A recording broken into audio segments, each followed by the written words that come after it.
কিন্তু খুলে গেল লখনৌ বিরিয়ানির কিন্তু হাঁড়ি। আর ওপর থেকে তোমাদের যদি দেখায়, দেখো ওপর থেকে রয়েছে কিন্তু কেশর রয়েছে, দেখুন দেখুন। আর দাদা কিন্তু বলে সম্পূর্ণটাই কিন্তু ফুড কালার ছাড়া এখানে বিরিয়ানি হয়। এবার যাবে কিন্তু বিরিয়ানিতে ঘি, দেখুন এই খুলে গেল, এই চলে যাচ্ছে কিন্তু বিরিয়ানিতে ঘি 500, তাই তো দাদা? 500 গ্রাম কিন্তু ঘি দিয়ে দেওয়া হলো, দেখুন।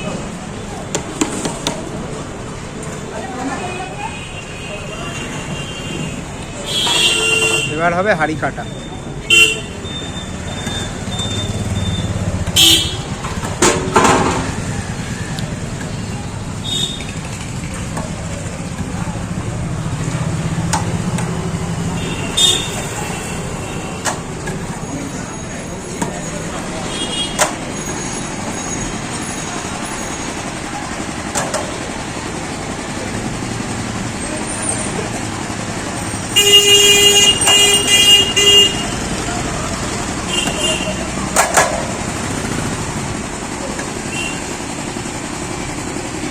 দেখুন